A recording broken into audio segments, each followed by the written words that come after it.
A very good afternoon, everyone. Thank you for joining us for the ISA's book discussion on Animosity at Bay, an alternative history of the India-Pakistan relationship 1947 to 1952. Before we proceed with the event proper, I would appreciate if you could mute your microphones throughout the session. And following the presentation, should you have any questions, please forward them via this chat to the moderator who will consolidate them and post them to the panelists. And this afternoon, we're very delighted to have with us the author of the book, Dr. Pallavi Raghavan, Assistant Professor, International Relations at the Ashoka University, India. And joining Dr. Pallavi in the panel discussion are Professor C. Rajamohan, Director of ISAS, Dr. Ganesh Kudesia, Associate Professor, South Asian Studies Program at NUS, and Dr. Karthik Nachiappan, Research Fellow at ISAS. I now hand over the session to Professor Mohan to deliver the welcome remarks and moderate the panel discussion. Professor Mohan, please. Let me join Sitara in welcoming all of you for this very important discussion about India-Pakistan relations. We're really pleased to have Dr. Pallavi Raghavan with us. She's just done this book on India-Pakistan relations, which has got wide notice and deep appreciation all around. So congratulations on the book and welcome. And thank you for joining us today to talk about your book. For those of us who follow India-Pakistan relations on a regular basis, the story, of course, has been a deeply sad one, a depressing one, if you will, where we've seen the last few decades of endless conflict, of increasingly deepening popular hostilities, and the seeming inability of these two South Asian siblings to even do something in their own self-interest, forget doing it for the good of the world or the good of each other, so that even enlightened self-interest seems to very hard to pursue in recent years. This conflict has gone on for so long that late Professor Stephen Cohen from the US, who spent a lot of time studying India and Pakistan, wrote his last book was about a 100-year war. So are India and Pakistan set for a 100-year war? Is it going to be so tragic that we're just not going to be able to resolve our differences and find a reasonable and peaceful coexistence?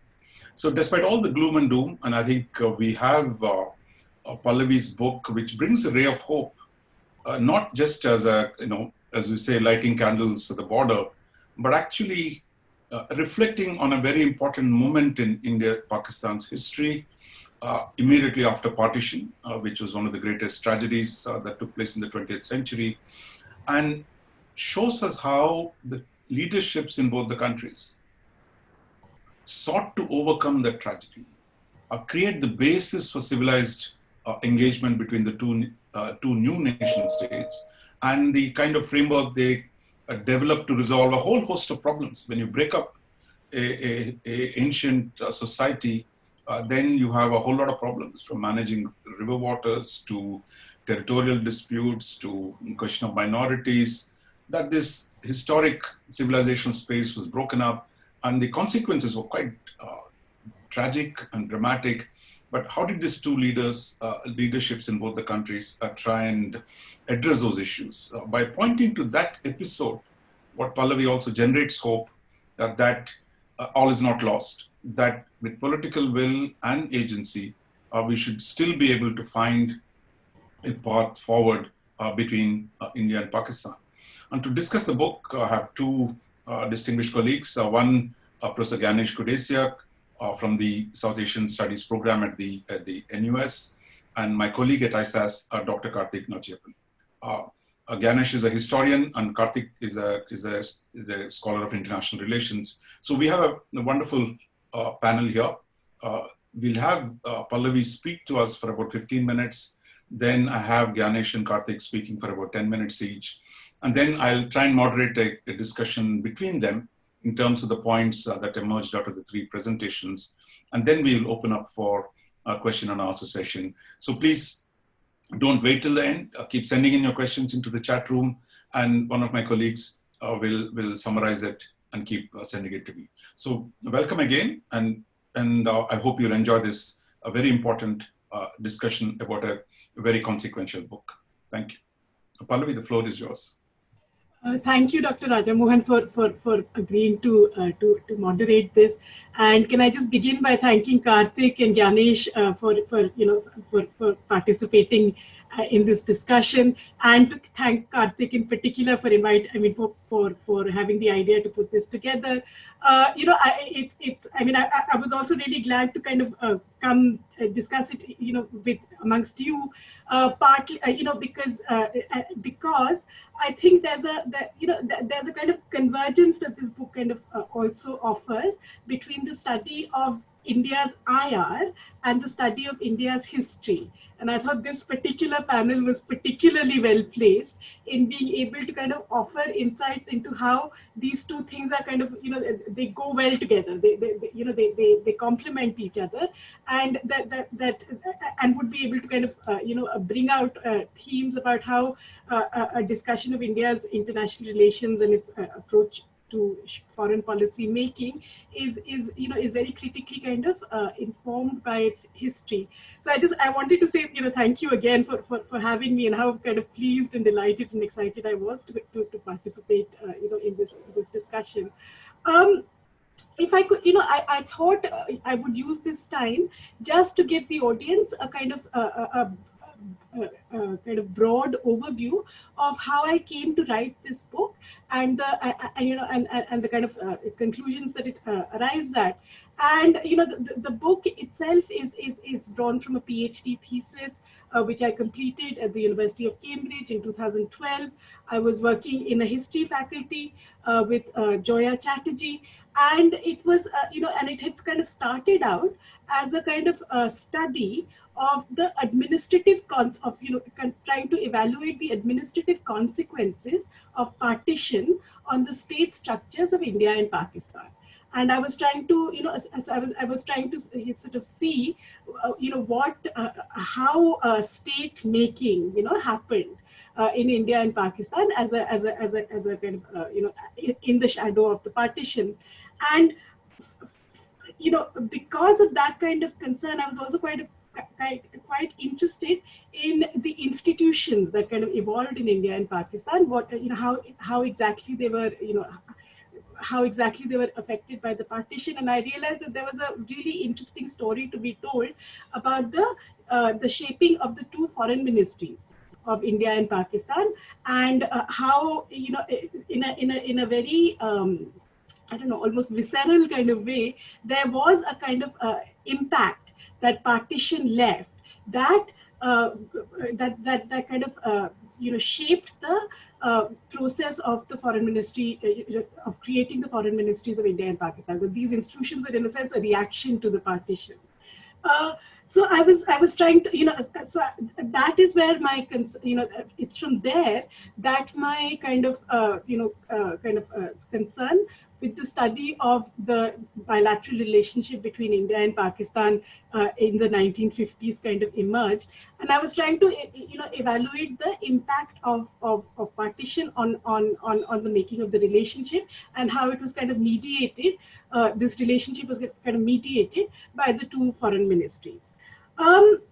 All of which is to kind of is to try to present the kind of backdrop of one of the thing that the approach that this book kind of also works with is that it kind of it takes the assumption of the state as an entity is not a given. It's a process, but it's not a priori assumption, and what what the book is trying to sort of say is that, look, the process of state making and the process of nation making, they weren't inherently always there. They had to be kind of made up, and when they were being made up, there was a process of kind of collaboration and there was a kind of consultation that was required to make these entities, a kind of consultation was required between the leaders of India and Pakistan, and it's out of that kind of consultation that the relationship emerged. And and the other kind of conclusion that this kind of approach offered is because there's no inherent already there kind of state already. Its concerns, its personalities, its approach, its jurisdiction, none of that is set in stone either. And in a way, what this kind of revealed to us was that there was nothing inherently kind of true about a reason for animosity between India and Pakistan. It wasn't always automatically just a given that India and Pakistan would have a kind of hostile relationship. It wasn't always automatically given that they were doomed to always follow in the trajectories of needing to perpetuate a hostile relationship. And what comes across during this particular time, from 1947 to 1952, is that in fact the shapers of this relationship, because they weren't kind of burdened by the foreknowledge of the future, also had every kind of reason to think that, look, if they implemented the partition properly, or if they implemented the consequences of the partition properly, and if they kind of got to settlements on the question of evacuee property and Indus Waters and minorities and trade, if they kind of, all of which were kind of very important and politically live and politically kind of sensitive issues that arose from the partition. If they managed to arrive at settlements on these sorts of questions, then there was also every reason to assume that the relationship between India and Pakistan would be, would be one of a kind of a stable, would be one of a kind of quieter and more stable and more, a more productive kind of partnership. So, it's working with these kinds of assumptions that the book tries to address the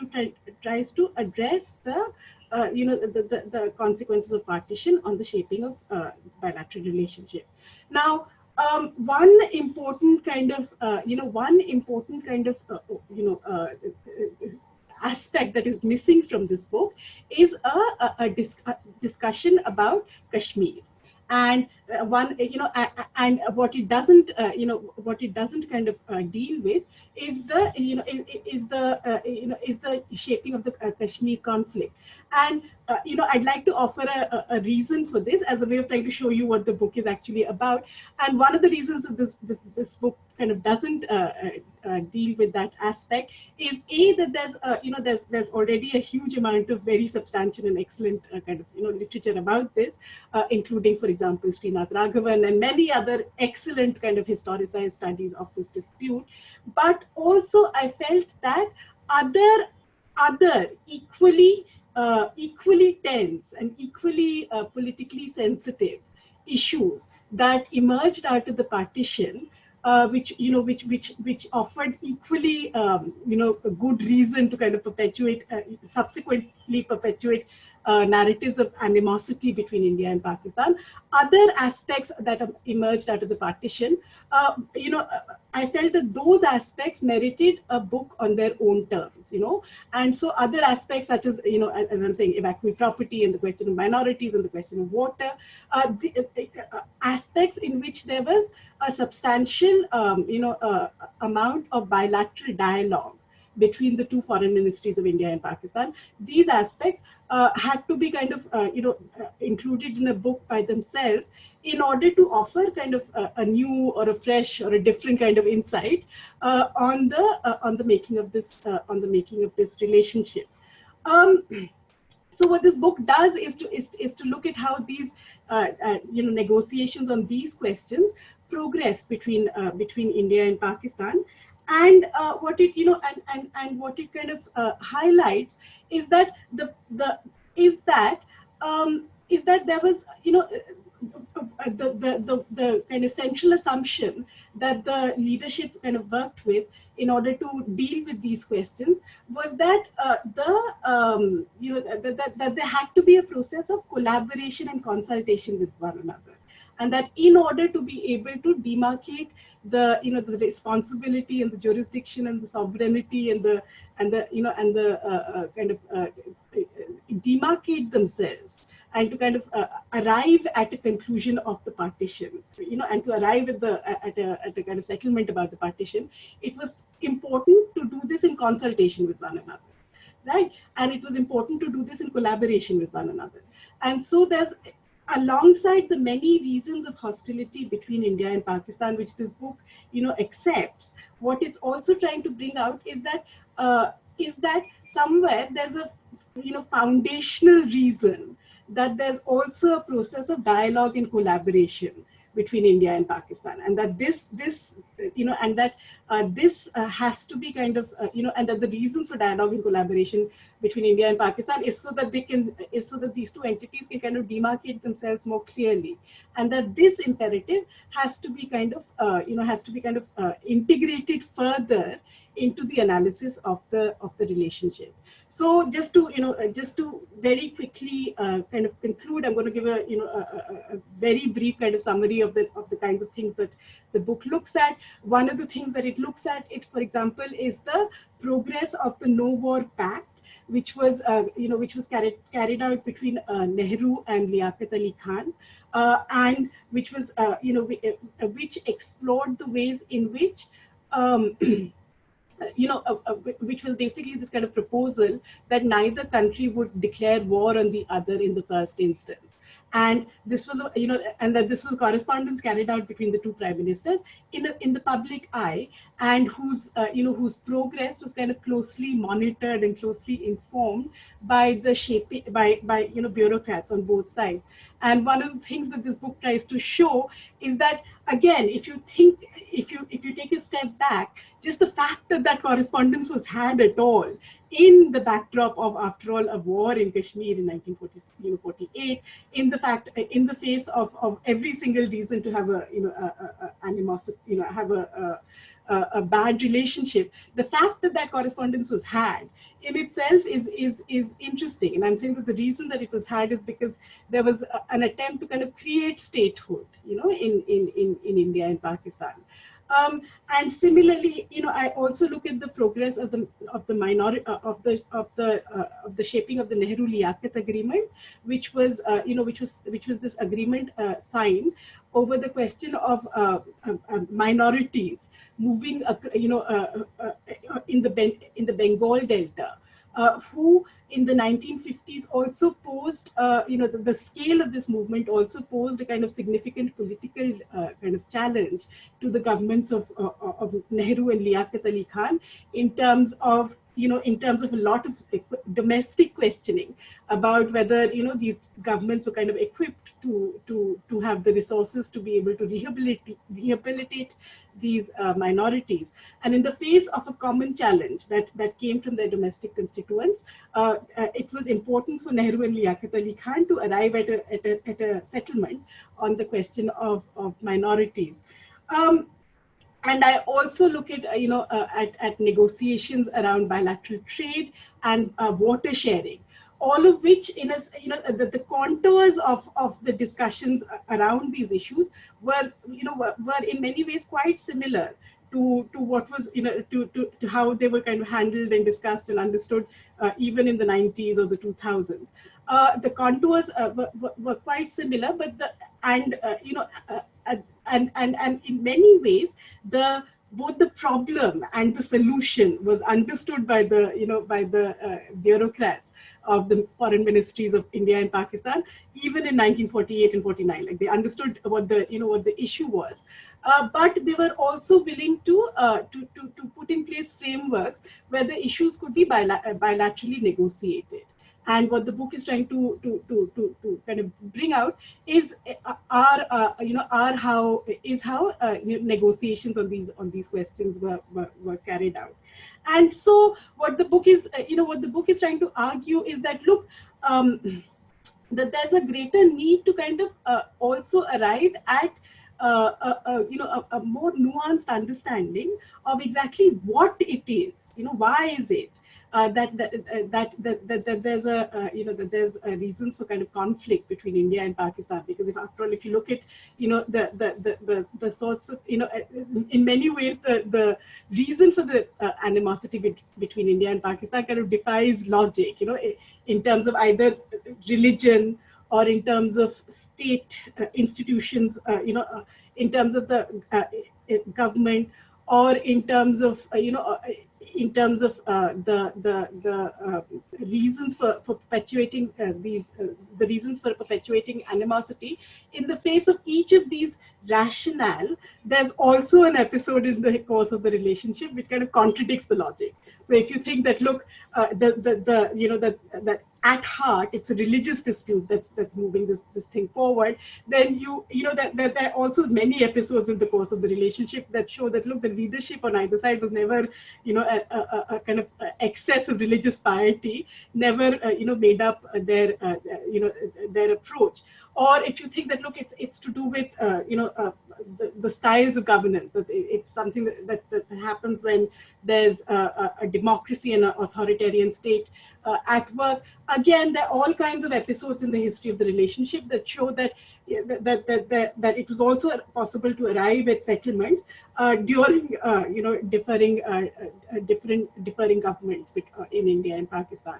And again, if you argue that, look, partition, the bitterness of the legacy of partition is the reason that there's for the perpetuation of the hostility, then what this book is showing is that, look, if anybody had a pause to kind of want to have a adverse relationship, it would be the actors who were actually who kind of existed immediately after the partition. It would be the statesmen and the leadership and the leaders and the politicians and the bureaucrats who dealt with the partition.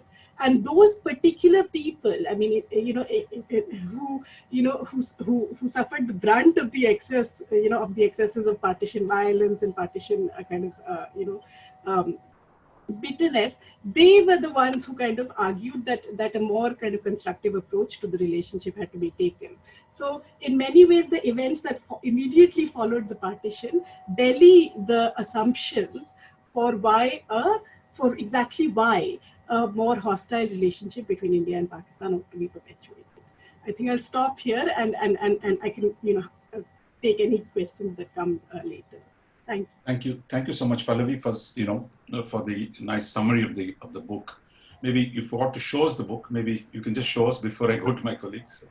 So this is the book, which was bought out by HarperCollins in India. It was also published by Hearst in the UK and OUP USA. It's also incidentally available at a heavy discount at a sale that's as an ebook at a sale that's going on with HarperCollins at the moment. And instead of 500 rupees, you can pay 300 rupees for the Kindle version. And it's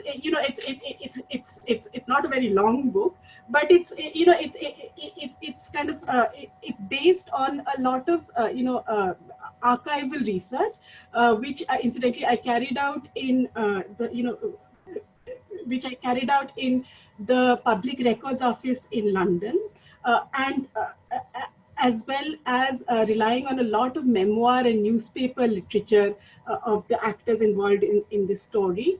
I also looked at a lot of sources from the Ministry of External Affairs archives, as well as a lot of kind of sort of material available from the Constituent Assembly debates of India and Pakistan. And I also looked at kind of papers relating to trade and kind of smuggling in the National Archives of Dhaka.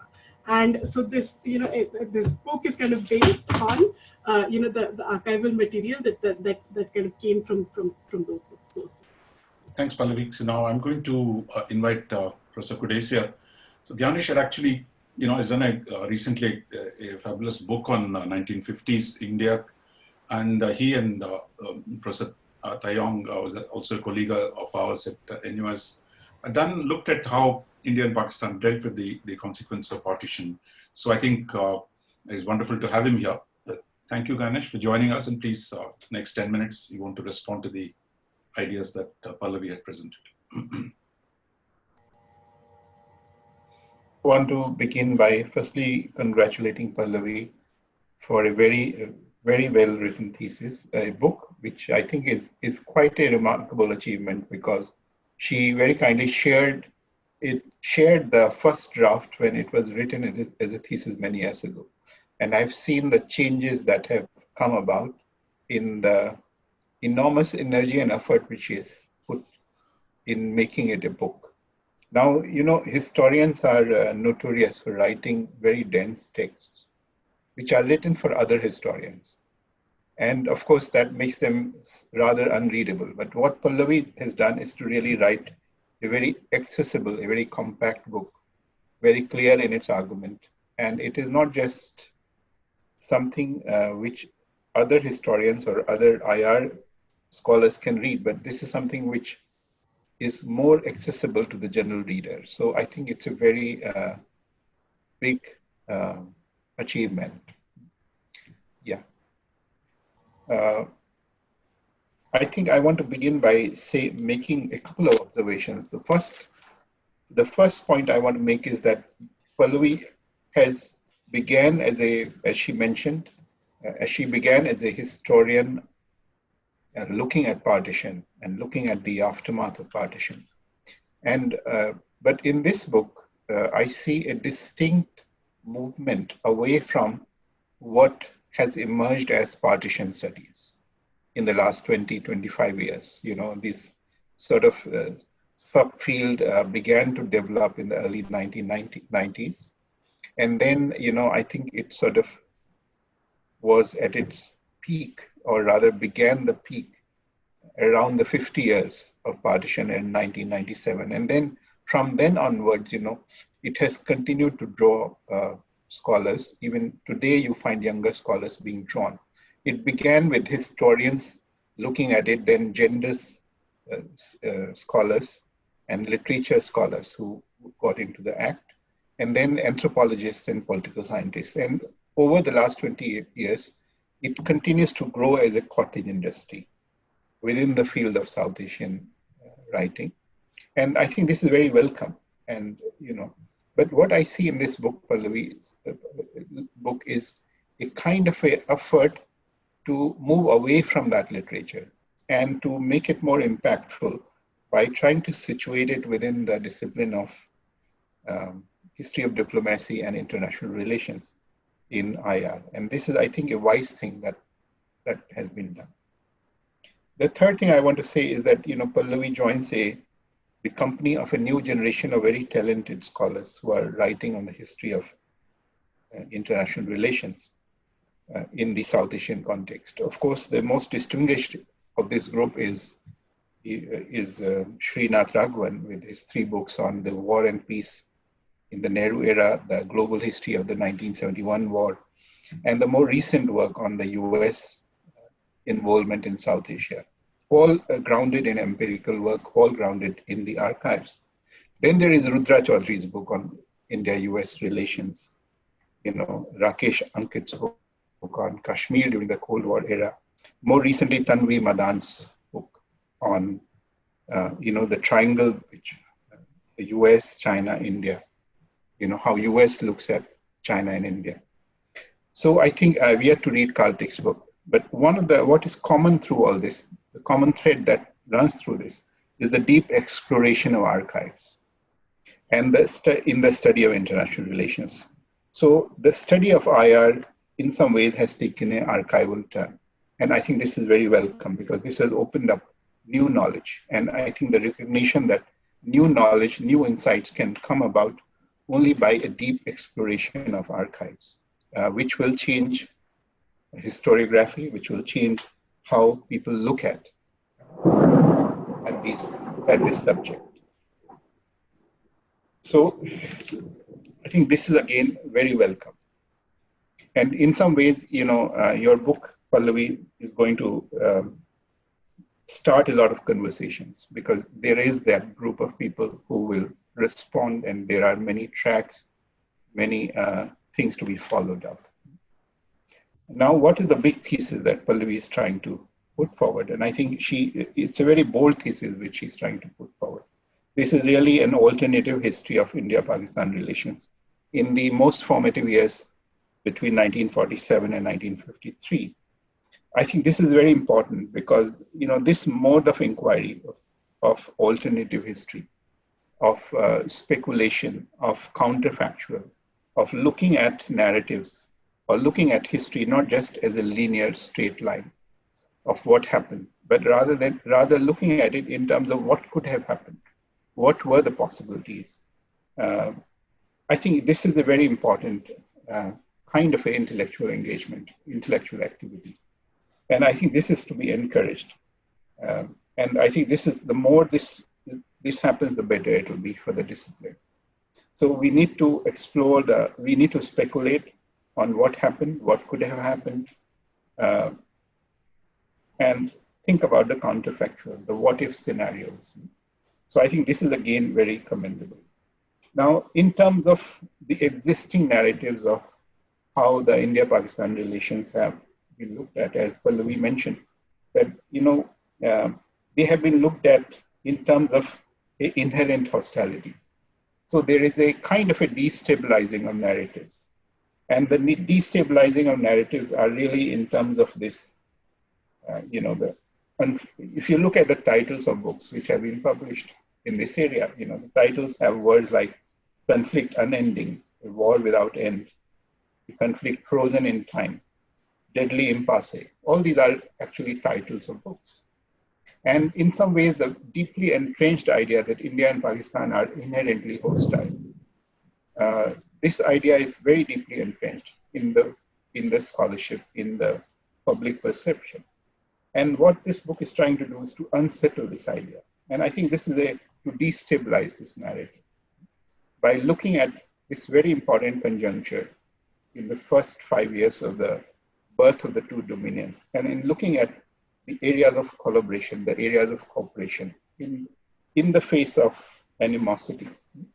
And it's making the argument that how the two countries were able to move away from animosity, move away from the enormously tragic consequences of partition, to seek areas of cooperation, to seek areas of collaboration, and to recognize each other as legitimate states, to recognize and to negotiate areas of jurisdiction, areas of where they could work with each other to deal with common problems.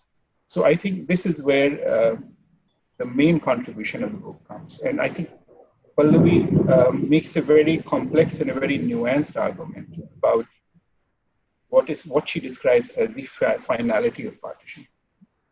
And the finality of partition is that, everyone knows that partition just did not happen on the 14th, 15th August or on the 18th of August when Ratcliffe announced his award. But partition started at that point, and then it continued well into the 50s and even 60s. And some will argue that it's still continuing in some ways. So in some ways, how to deal with this unfinished business of partition. This is the challenge which the two states have. And how the two states approach this. So this is the narrative which is constructed in a very nuanced manner. Now, one of the things to remember is that the two states, when they were set up, did not have an idea of how to conduct diplomacy, how to relate to each other, how to behave with each other. And I think one of the problems was really the need to demarcate what is domestic and what is international. So this was not clear at all. And the international and the domestic impinged upon each other. And over time, it took time to delineate the two. I think a very good example, which Pallavi's own work talks a lot about, the first High Commissioner, Indian High Commissioner, Shri Prakashan, who was there from 1947-48, a rather helpless figure, not very effective, somewhat perhaps I would go on to say he was perhaps not the right person for this job. A politician from UP, a friend of Nehru from Cambridge days. Perhaps this is what propelled him into the job, because Nehru trusted him. So on the first, I think this is the episode which I read long years ago in his biography. So when he arrived on 12th of August in Karachi, within hours he was met by this person, Chaudhram Gidwani, who was a senior Congress leader of the Sindh Pradesh Congress Committee. And Gidwani was very angry and said, why are you here at all? He said, I'm here because I've been sent by the Prime Minister to be the first High Commissioner. He said, don't you know that I have been president of the Sindh Congress Committee for the last 25 years? Why do they need to send you here when I'm here? So, this whole notion that, that the High Commissioner is there to take care of the non-Muslim population in Sindh.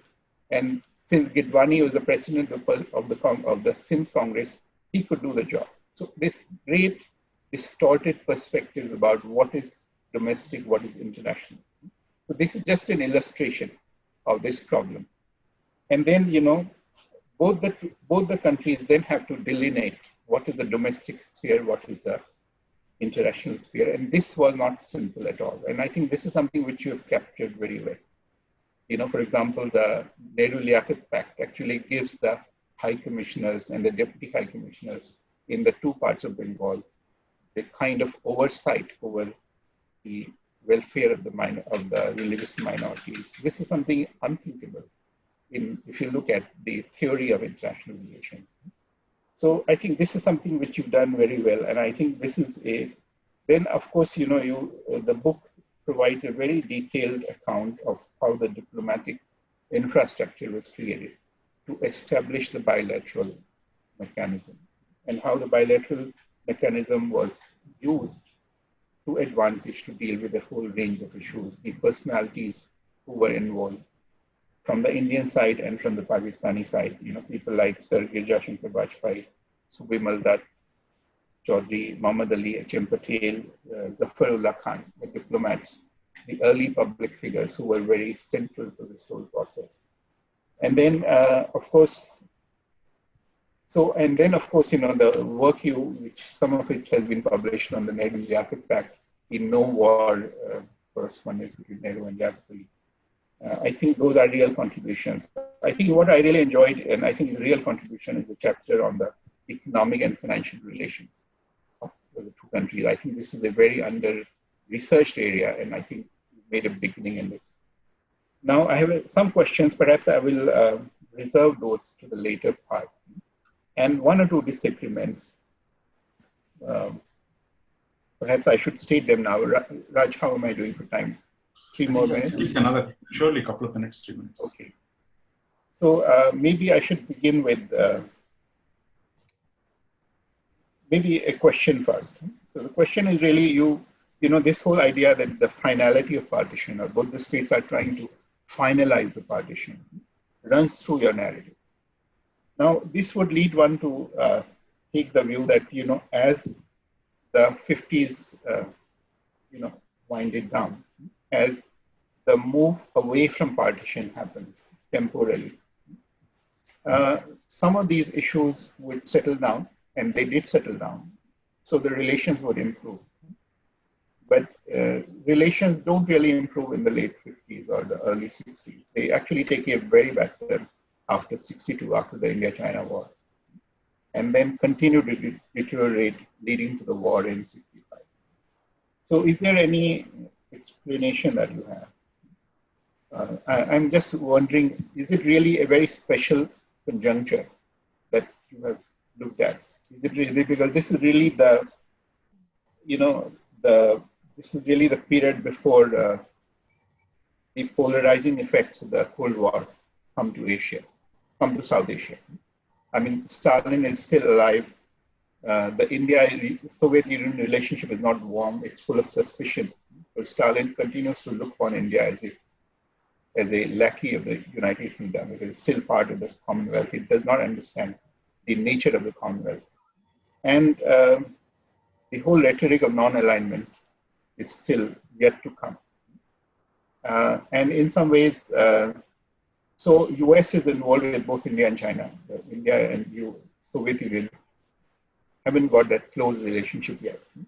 So is it really that special period in which all these possibilities happen with greater autonomy to both India and Pakistan in the early years? So I'm just wondering whether now a disagreement is really, you say that, the project of state making for India and Pakistan was contingent upon each other.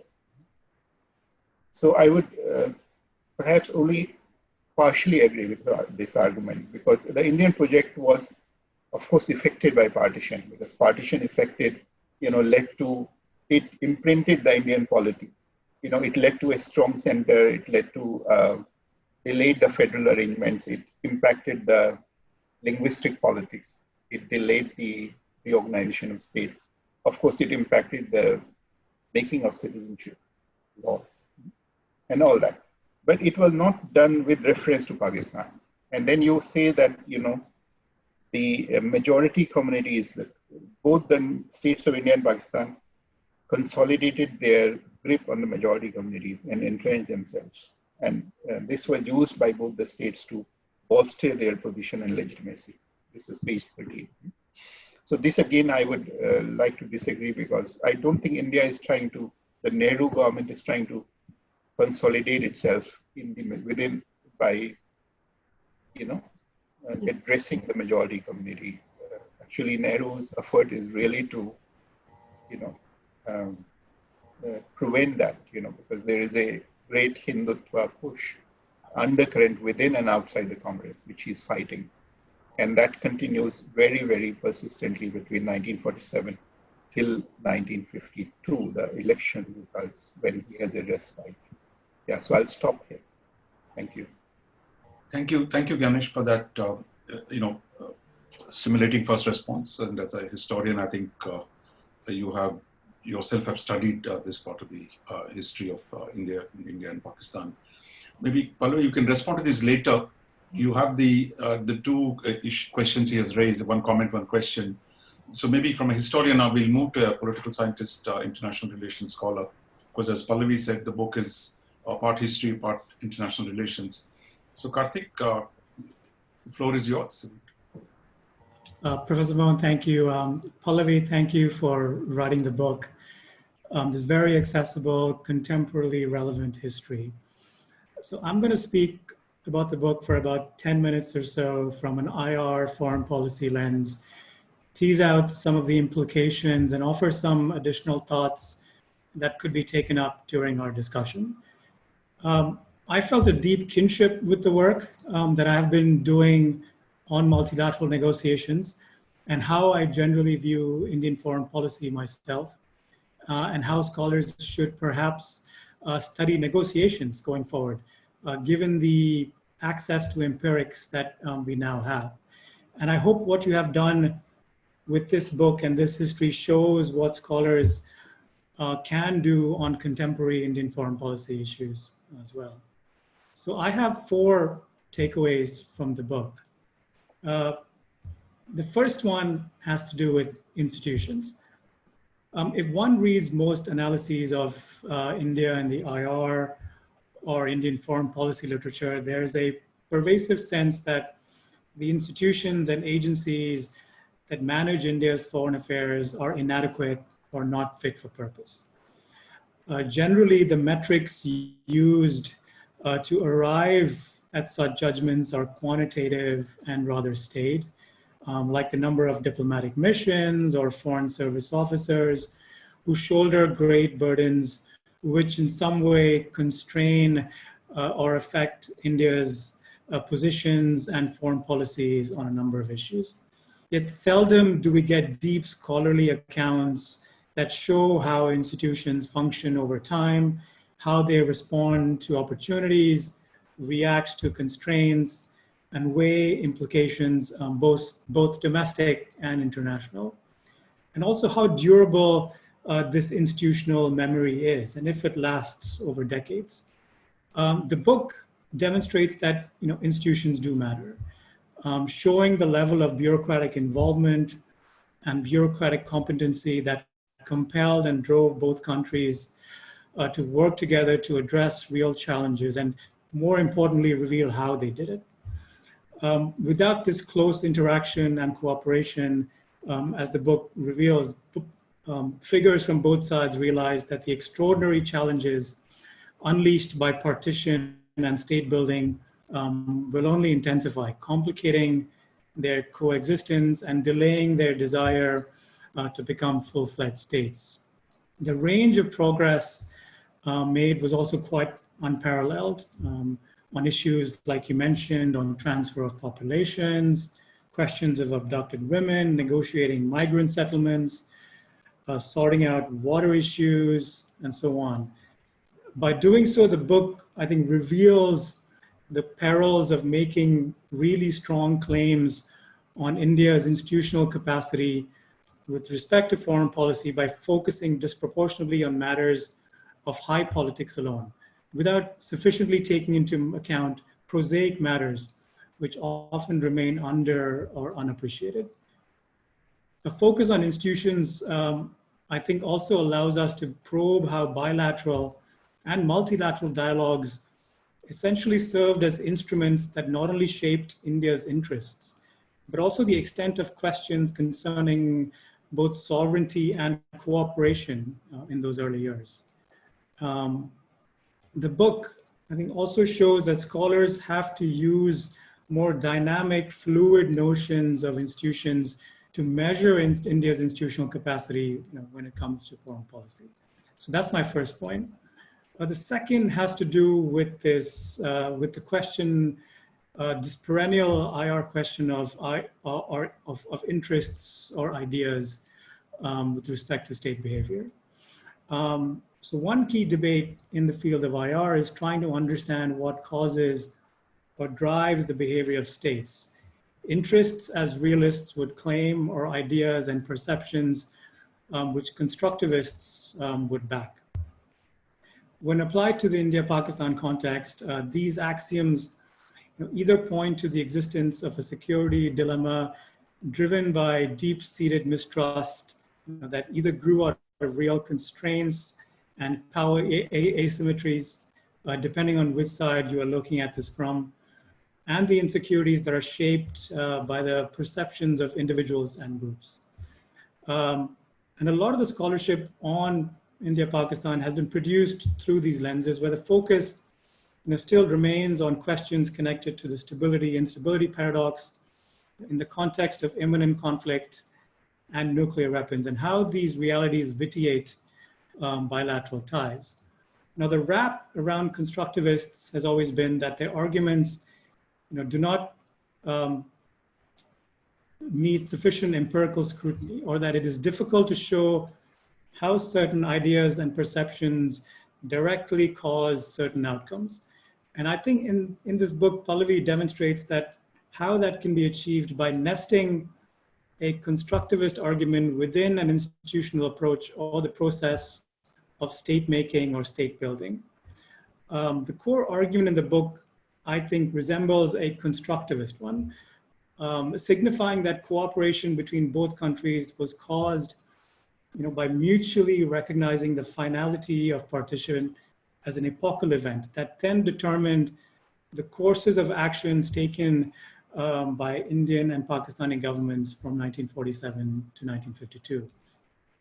In other words, the necessity to create a state infrastructure to deal with partition's effects was in itself driven by the need to recognize each other as functioning sovereign entities, and this understanding helped create the possibilities for dialogue between both countries and the outcomes thereafter. By doing so, I think the book adds to the literature that details how cooperation occurs between estranged states, especially those that have complex origins and are divided across ethnic and religious lines. The third point I have is, and as you mentioned, has to do with the Indian state and Indian foreign policy. I think for far too long, the Indian foreign policy literature has been influenced by discourses, concepts, and tropes that extol India's cultural or civilizational aspects to explain different aspects of India's foreign policy, right? I think some of this early thrust was perhaps inevitable and understandable given the historic process that underpinned India's founding and the role and legacy of Nehru on India and the world. But these concepts and tropes, I think, obscure as much as they revealed. And one key aspect that is overlooked here is the impact of Indian state making and the process that attaining statehood had on foreign policy. Now, we learn of that importance through Pallavi's book, that it is hard to make sense of India and Pakistan's diplomatic interactions in the early years, without understanding the political questions and challenges that revolve around state building and development, particularly around questions of sovereignty, citizenship, minority rights, gender, property rights, and water, which are tackled through the book. Negotiations, were in effect a key part and path for both countries to consolidate statehood and the existing constraints around that desire. And I think this comes out beautifully in the chapter on trade and economic relations, as Ganesh mentioned. Trade and economic ties between both countries, was not sufficient to temper or allay the tensions between both countries. And arguments within political economy and international relations that claim so, do not really grapple with both the conditions and contradictions of state making that the book, I think, brings out quite convincingly. Trade between both countries effectively clashed with the development and industrialization strategies that both nations also chose to adopt. So the political economy of development, intersected with the politics of state making to constrain cross-border trade and efforts to that end. And all these issues were part of state building that required resolution through bilateral negotiations, not dissimilar to the challenges that India has faced through the decades thereafter on issues like foreign aid, market access, climate change, and so on. So questions of statehood, state building, and political economy influence and constrain foreign policy. And I think it's important to track and demonstrate how these factors affect Indian foreign policy positions and outcomes. My only quibble on this part is that the book could have gone further and explored state making in Pakistan too, but I suspect that it could have been hard to get enough materials to do so.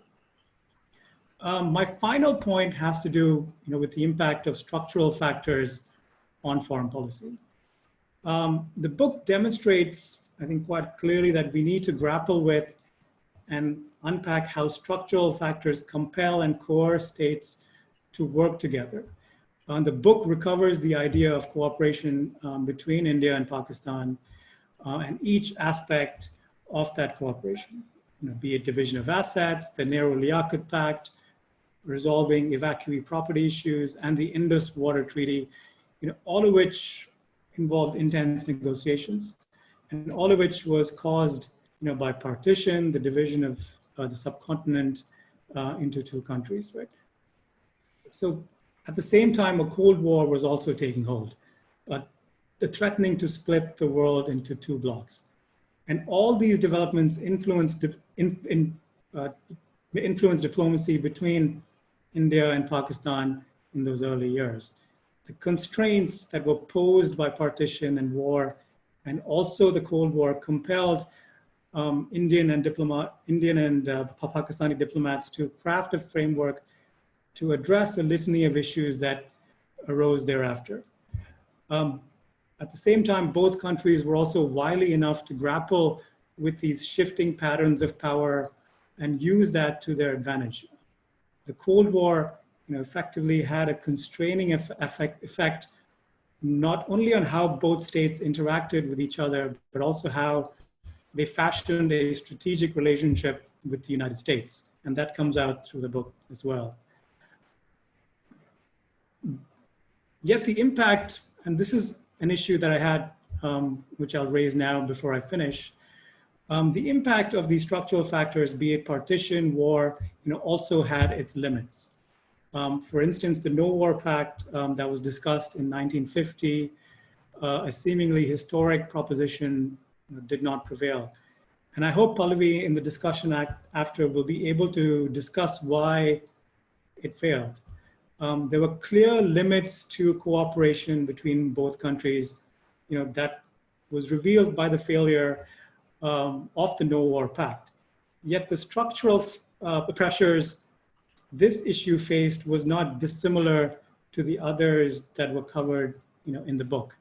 So what happened here? Did other groups or actors nix this idea, or was there a foreboding sense that India's trajectory would be distinct from Pakistan, which shifted the calculus in Pakistan? Did Pakistan consider itself a weaker country, which influenced how it pursued its own claims? And structures, though important, are insufficient to explain this specific variation. And I would be keen to hear more on the limits of cooperation as well between India and Pakistan in those early years. So I'll end there and turn it back to Pallavi. Thank you, Karthik. Pallavi, you want to, there are quite substantive points both Ganesh and Karthik have raised. You want to address the two important questions Ganesh had raised, and then maybe you can respond to what Karthik has said just now. Yeah. Firstly, thank you so much for kind of engaging with the book, so closely, and for such for such thoughtful kind of feedback, and both of which is are extremely valuable for future kind of work. So thank you for those comments. Let me I think what I'll do is I'll kind of offer like a big, broad kind of set of observations, which I think will answer Ganesh's points as well as Karthik's. One of which is to say that there's no denying that the relationship between India and Pakistan is bad. I mean, there's nothing I can do to kind of in a way that there's nothing I can. That's true. That's a yes. There's nothing I can do to kind of so to kind of deny that. And what you're kind of asking is why, if all this stuff is true in the book, then why is it that we got this outcome? And one of the one thing that the book was trying to argue, and I think one of the reasons that the book kind of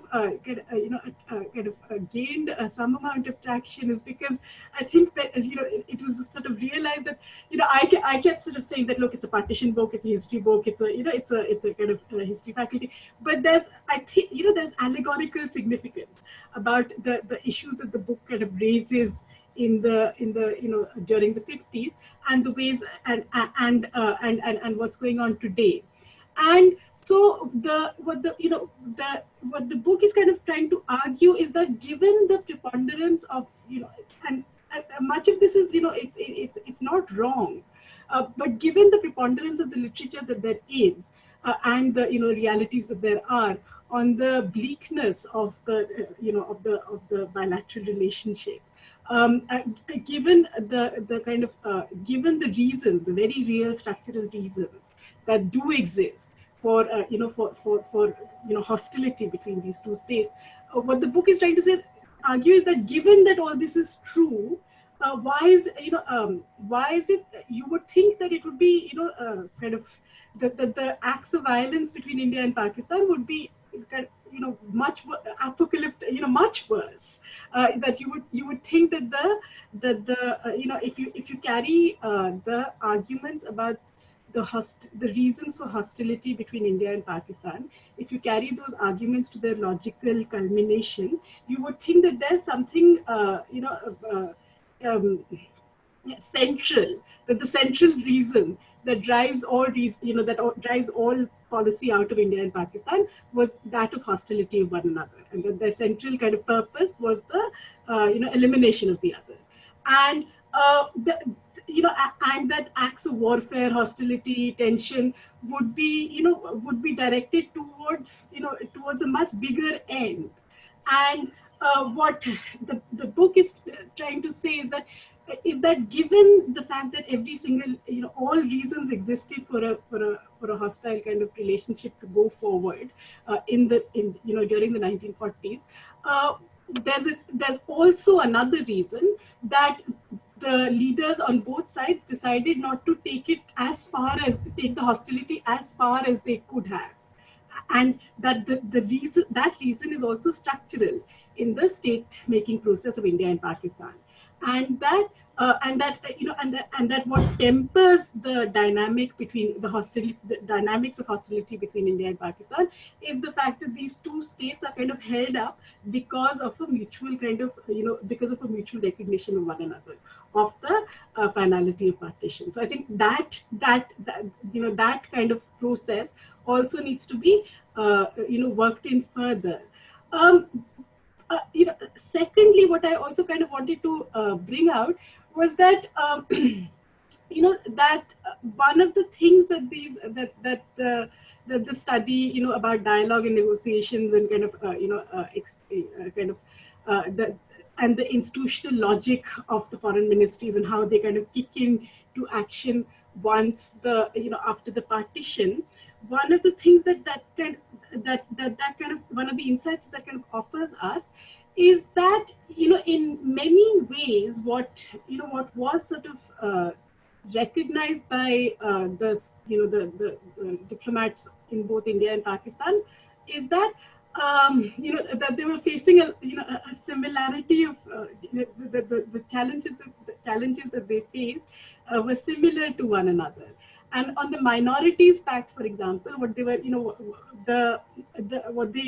what the pact itself had said was that the government of Pakistan and the government of India would be accountable to one another as far as the welfare of the minorities were concerned in the Bengal Basin. And that if instances of minority discrimination occurred in the Bengal Basin, then the governments of India and Pakistan would have a right to kind of raise raise questions about this with one another. And what I'm trying to get at here is that there's a way in which the personalities of India and Pakistan, as one thing, as one as India being kind of secular, and tolerant, and Pakistan being intolerant and authoritarian. There's a way in which inside the Nehru-Liaquat Pact, there's a kind of tacit acknowledgement that that the challenges that these two states face were very similar, and the ways in which they go about they kind of go about addressing minority rights, trying to understand minority rights, that had to be done in consultation with one another. And so the larger kind of personalities of India and Pakistan with respect to these questions, that they were kind of at least as far as the Nehru-Liaquat Pact suggests, these larger personalities were kind of mutually constituted. So that and it's a recognition of this kind of mutual challenge. It's on the basis of recognizing that, on the basis of acknowledging that the Nehru-Liaquat Pact actually kind of comes about. Lastly, I wanted to kind of again, like as a I could, I would answer the minutiae of Karthik's questions kind of in detail later, but what I wanted to kind of just offer was, one of the things I was thinking of was that, a lot of this is also to do with how partition is understood. The concept of partition, the administrative device of partition is understood in the, in both history as well as IR. And a lot of the right, and as Ganesh was sort of saying in the beginning, is that there's somewhere inside that a lot of the writing on the process of partition and the process of division is for reasons again that I understand, which are entirely true. A lot of the writing on about partitions sort of casts it in a very negative light, and certainly in South Asia, the way in which the partition is often kind of discussed is based on the assumption that, look, either it shouldn't have happened, or it happened because it was badly implemented, and that it happened because of the short-sightedness and the greed and the kind of sort of selfishness of the leaderships in the state. And what this book is kind of predicated on is that partition, the administrative device of partition, firstly has to be contextualized against a broader kind of international setting, where in fact this was kind of carried out quite frequently by different states around the world. And what was happening in South Asia was that during the 20s, 30s, and 40s was that often you had statesmen who were trying to emulate, these patterns.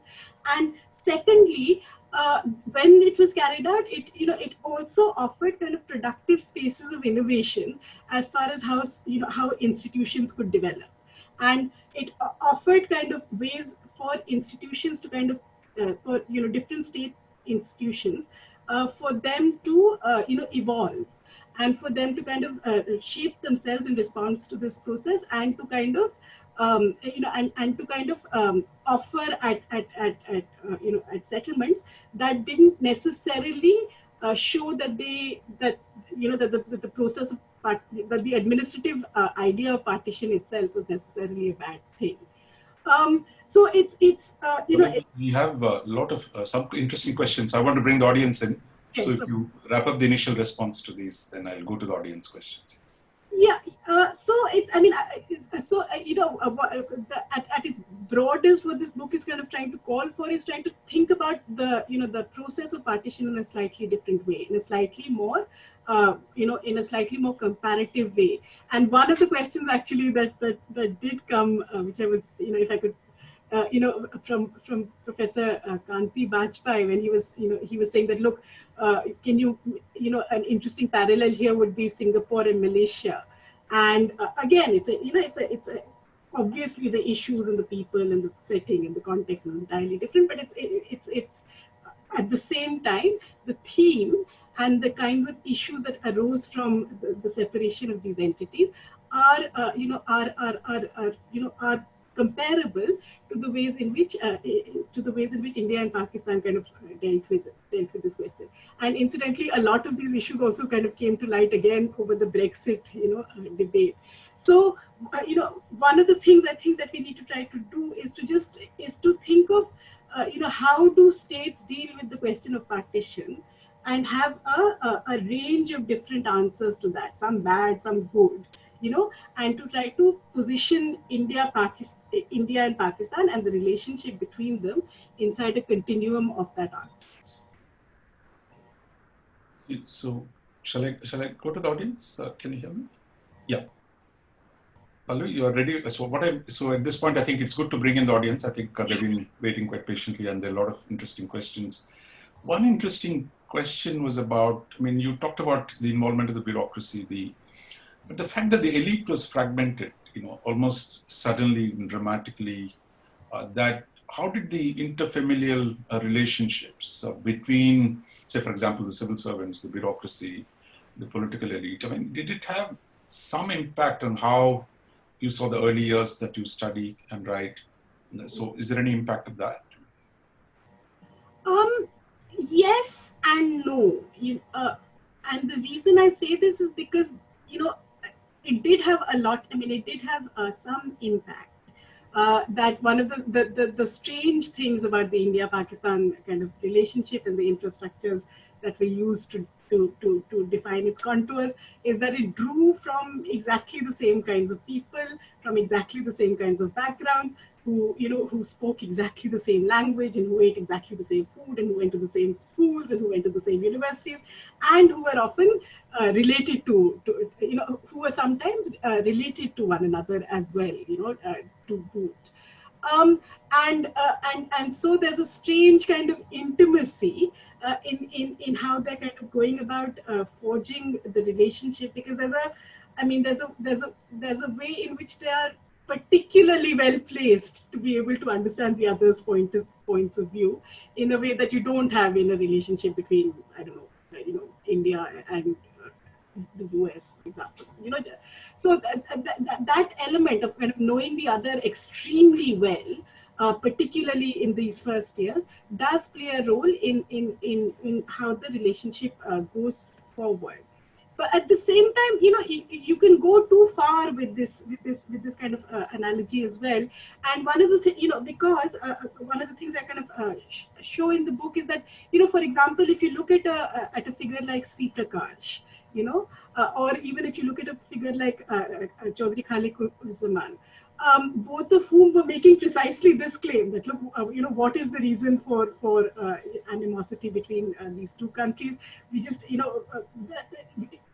every reason, at the same time, every reason for, understanding the other and their brotherhood, and understanding each other as brothers, that exists as well. And what Sri Prakasha was saying is that, what was the reason for the partition in the first place? What is the validity of the two-nation theory? Actually, India and Pakistan are just the same as each other.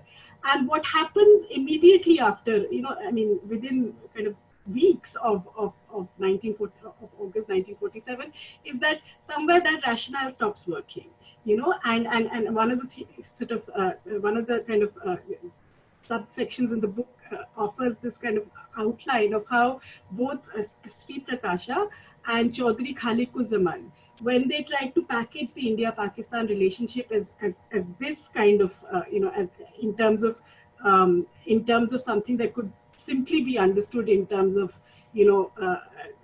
negating the need for partition, that, was not very successfully received.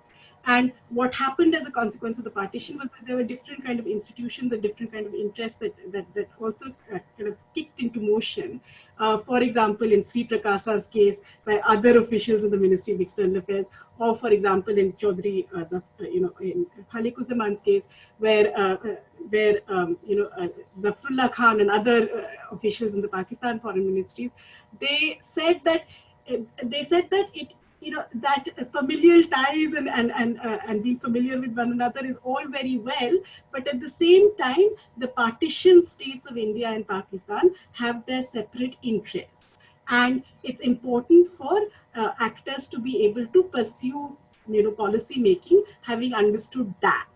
And this kind of position doesn't necessarily add up to an argument about perpetuating hostility, perpetuating violence, but it's a different kind of argument from the kind of thing that Sri Prakasha and Khalik-ur-Zaman were saying, So while the understanding the cultural context of the other definitely tempered the tone of bilateral relations during the 50s. At the same time, there were the reasons for that for that kind of argument no longer being valid, and for India and Pakistan to be different entities. Those sorts of reasons also became apparent as this decade progressed. Also I'd like to, Ganesh and Karthik, please jump in whenever you want to respond to any of the ideas. And I thought I'll deal with the historical questions before. There were two kinds, one which contemporary and the future. So on the historical question, one of the questions is about how was the relationship between Congress and the Muslim League? When we talk about India and Pakistan, actually the dynamic of tension was already building up between the Indian National Congress and the Muslim League. So how do you see that part? What kind of an effect did it have on how these people solve the issue? Or could both the initial leadership could dissociate themselves from the broader mass of sentiment in Congress and the Muslim League to be able to advance some of the cooperation that you talk about? Yeah,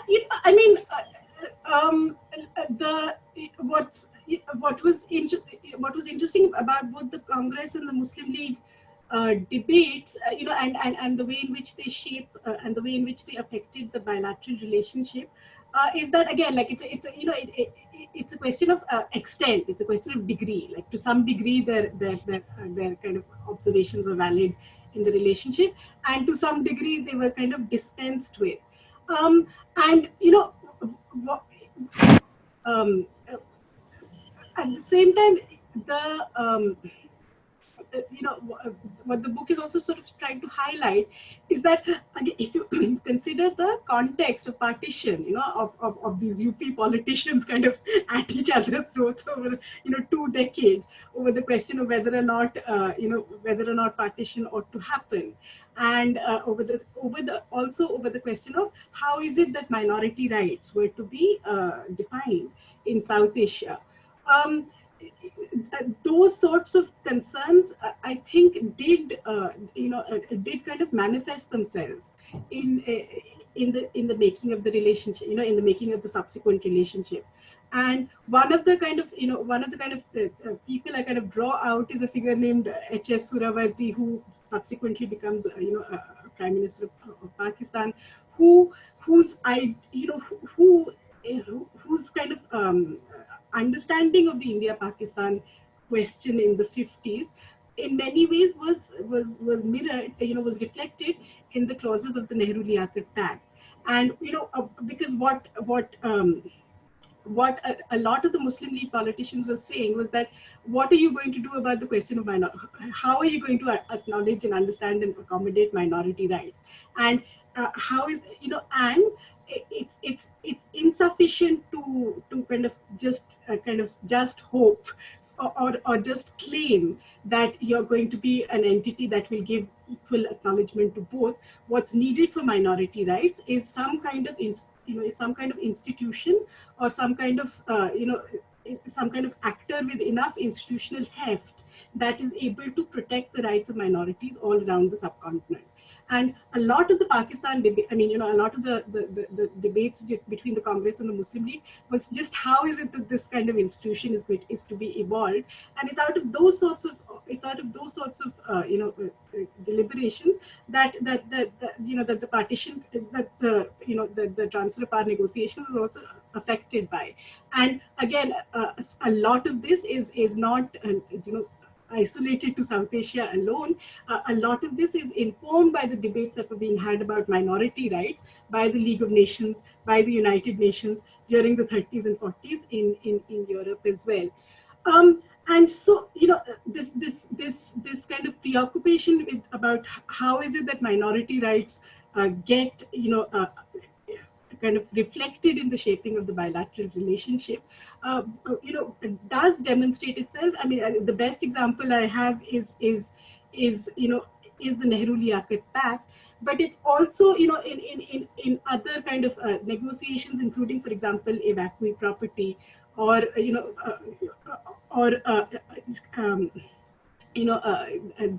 the kinds of players that the high commissions of India and Pakistan were to be in the in the politics of India and Pakistan. Thanks. I mean, there's a related question. I mean, if you take a more deterministic view, is it possible to argue that the two leaderships actually were underestimating the enormity of partition, and the idea that declaratory or simple commitments that were made to each other were really band-aids in when the territorial dispute had not been solved. I mean, when the problem of implementing, like, Nehru-Liaquat pact. So is there a how do you respond to the document? Actually, what Ganesh was also saying, I mean, I think they were evolving in different trajectories, and the conceptions of what India ought to be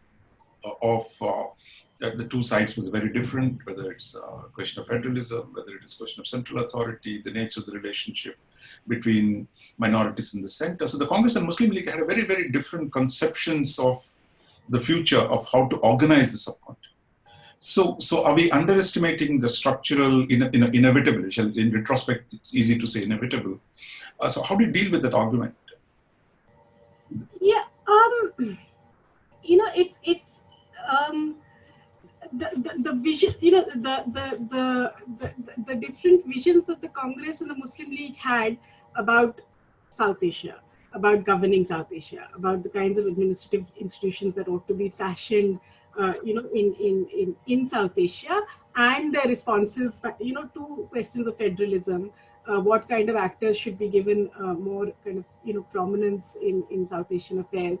On each of these things, there's a kind of clear divergence of opinion between the Congress and the Muslim League. And one of the, again, like as is well documented in a lot of partition historiography, is that what was going on in the transfer of power negotiations was a difference of vision in terms of how much central authority Nehru, or how much central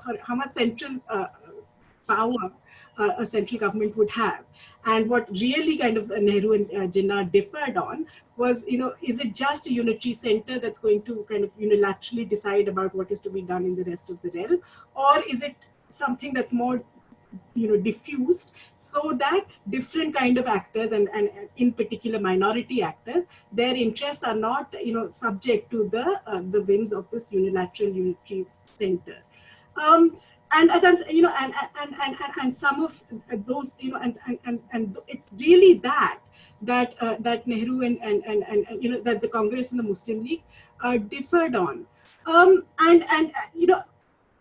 now, but what again, what the book is trying to argue is that, look, the culmination of this argument, and after all, different, this kind of argument, it's if you kind of pan out and look at different kind of I haven't done it as adequately in the book because I'm, after all, a South Asian historian. But I think if you pan out and look at different kind of people in the world who are making this kind of argument about, do you just have a unitary center that's going to decide on the basis of majority opinion about what is to be done, or do you have, and does that process adequately safeguard our own security, our own minority, our own community security? If you kind of pan out, all kinds of different people are having this same conversation around the world during this time, and this process, I mean, what the book is trying to say, doesn't add up to a hostile relationship, a subsequently hostile relationship.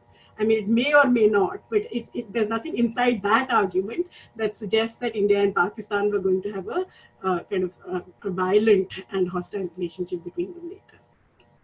There was one question on the historical thing, that how did the external environment, all of you spoke about Cold War and its impact, and that, of course, some of it goes back again to the responses of the Congress and the Muslim League to the Second World War, how they related to British war effort. So was the external thing, was it decisive, or the internal, the fundamental differences between Congress and the Muslim League, but they were actually far more consequential than the external dynamic?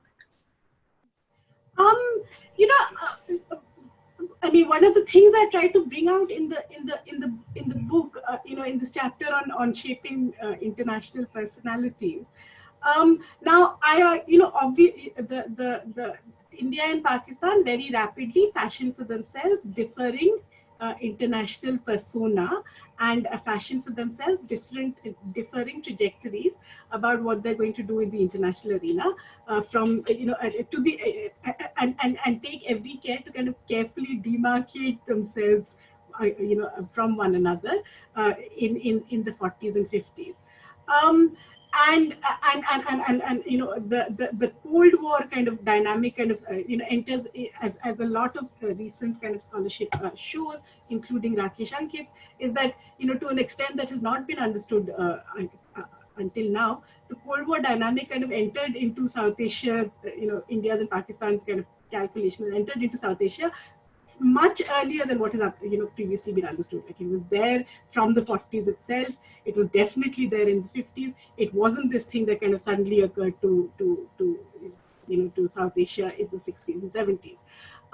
And as Rakesh Ankit shows, that the first Kashmir war was actually was in many ways like a manifestation or like an arena of the Cold War. So I think both states had to kind of grapple with had to kind of grapple with and benefit from and opportunistically take advantage of of different international currents whenever they could, from the moment of their inception. But I also argue that, look, it's important to it's also important to kind of keep an eye on the ways in which there are many commonalities, that also kind of bind the two states together. And by commonality, I mean commonality of interests, and there are different sorts of platforms in which unexpectedly India and Pakistan kind of end up being on the same side, right? And different kinds of platforms in which their international personas don't necessarily mirror a kind of instinctive opposition or instinctive need to kind of take different sides of the Cold War based on their differences. And what they're also trying to, the nature of their challenges are so similar that they often end up on the same side on different international questions during the 50s and 60s. There is one, coming to the more contemporary kind of thing. And I think if you look at last 70 odd years, there have been these frequent cycles of attempted cooperation, return to conflict. That cycle has gone on for long. I think, but what do you think, that we've seen, immediately after the Kargil war, there was an attempt at bringing together. Then General Musharraf surprises with a whole range of offers, and they talk about a secret negotiation that took place on Kashmir, and at least some diplomats see that, look, it was very close to a potential agreement. So you had actually this constant, possibility being done. And at the same time, it's elusive. It remains elusive. So, what are the reasons that you think that we keep trying? So, is that seems actually positive in that sense, right? What I should sort of state clearly is that, I have no, my book stops in 1952, and in many ways, like there's a reason that it doesn't get kind of entangled in the contemporary kind of dynamics of the relationship, because which are very complicated, and so it doesn't engage with the questions of what is the reason for hostility, what are the reasons for hostility today. But what it does try to offer is a kind of a structural basis for is a structural grounding of how the dynamics between India and Pakistan work. And what the book was sort of saying in the introduction was that, look, again, given every reason that you have for being at war, for perpetuating hostility, given the fact that you differ on Kashmir, what explains the different junctures of attempts at peacemaking between these two governments. And it's not like they were, of the same ideology necessarily.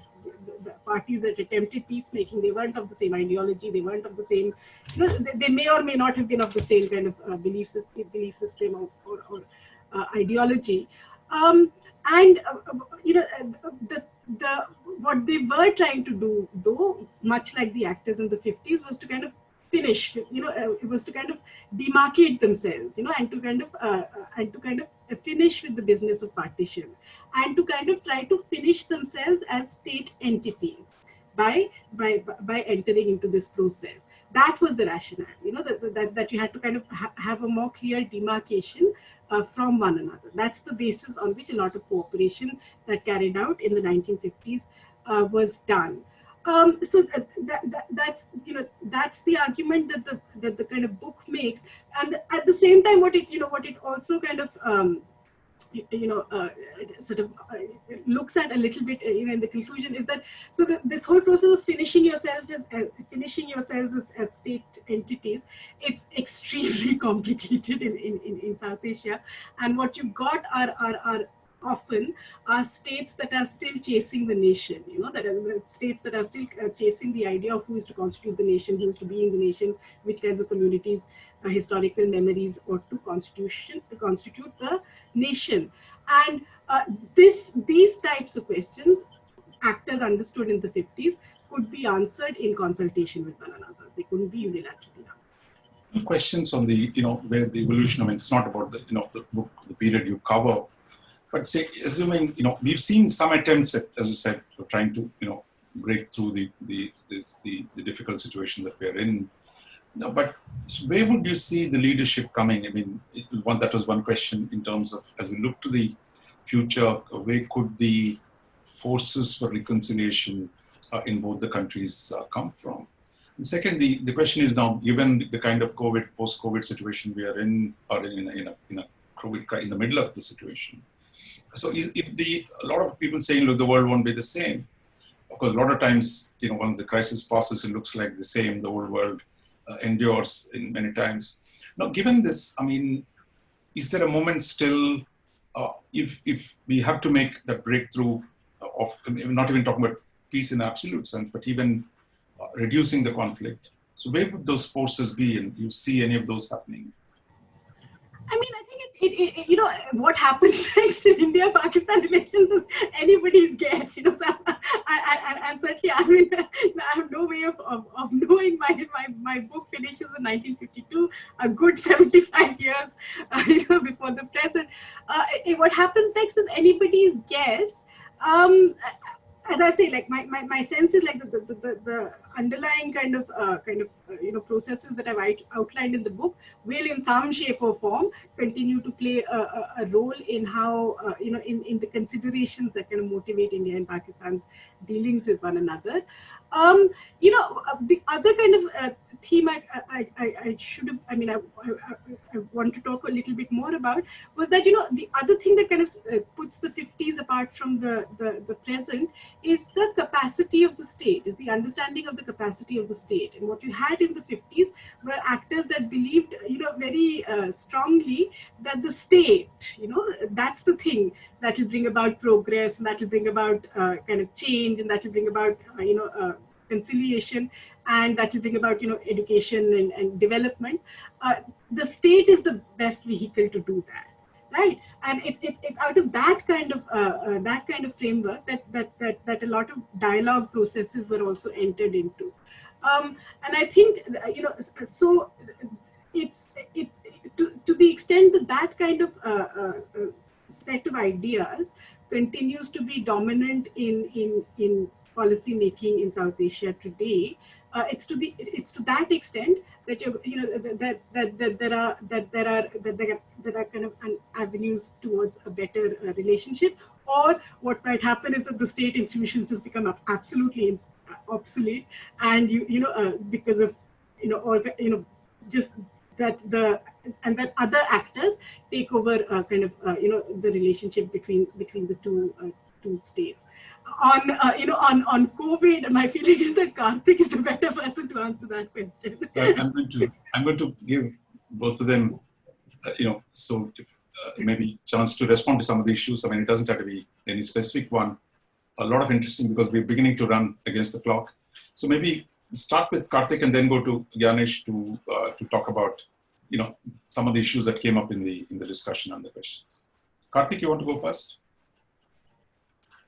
I guess I was just piqued by the last question which you asked, about the future of India-Pakistan relations and what kind of conditions have to exist to make progress there.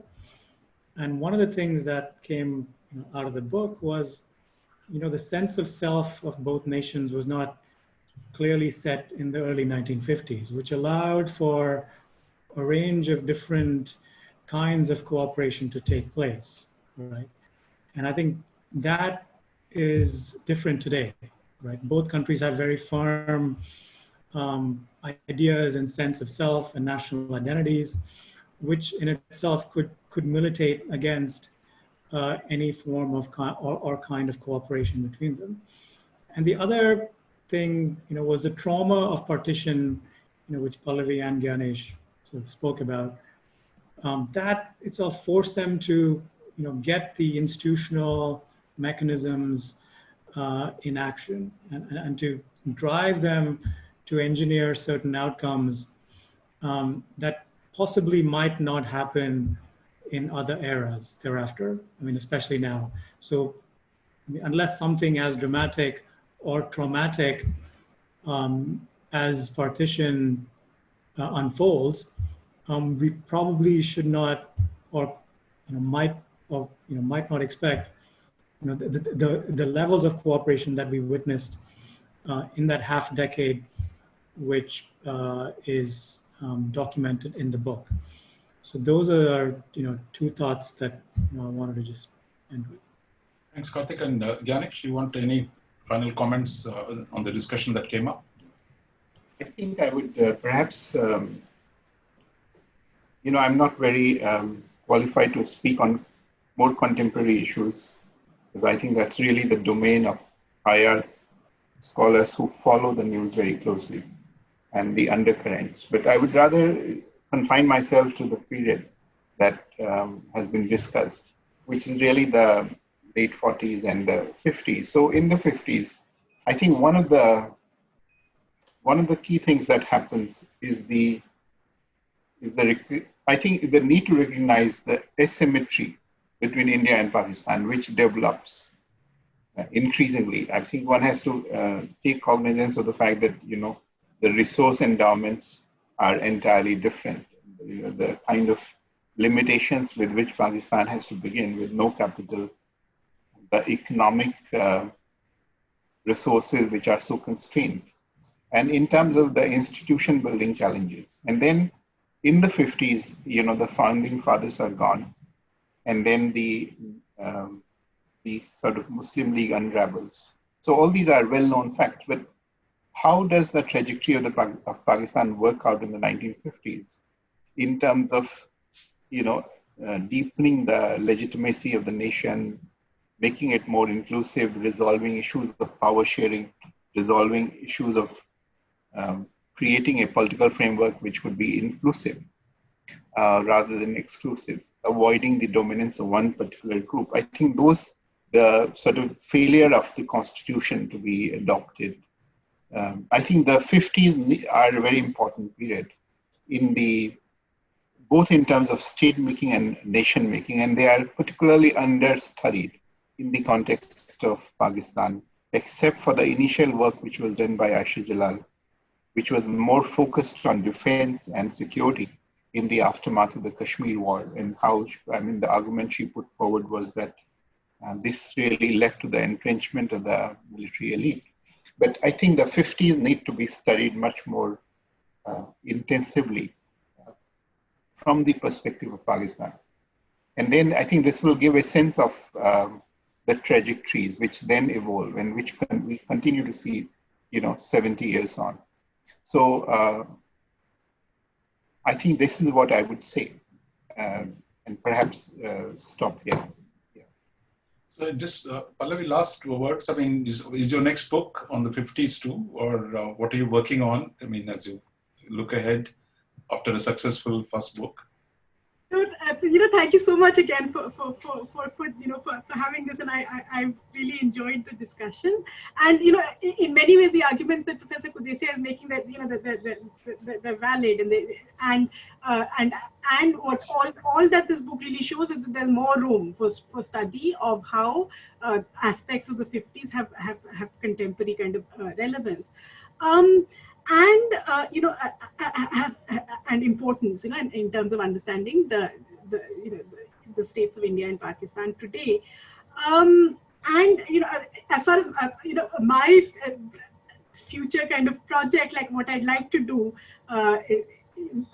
in the distant future probably, is to write a kind of a broader comparative history of partition, of global partition. And one of the things that's happened in history, in global history, in 20th century history writing at the moment, is that there's a lot of interest in terms of how as a consequence of the Brexit debates, there's a lot of interest in what is this whole idea of partition, and where all was it implemented, and what kinds of challenges did it throw up, and how should we kind of view it in terms of a set of people who kind of feel that they're that they're kind of different from others, and what kind of administrative responses are drawn up to that question.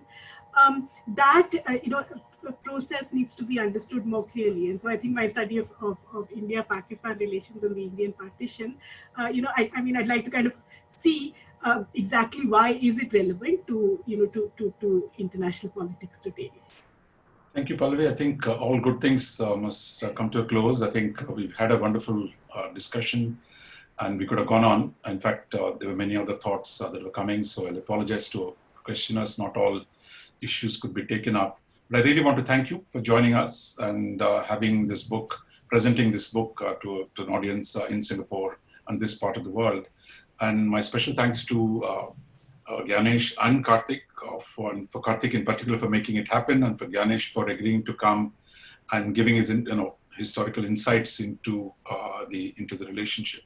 One of the things Gyanesh said about asymmetry, in fact, I mean, all those contemporary IR observers of India-Pakistan, I think the asymmetry, it is deepening, in fact, by the day, and that drives a whole range of policies and actions, I think, which are making it even more harder for finding a basis.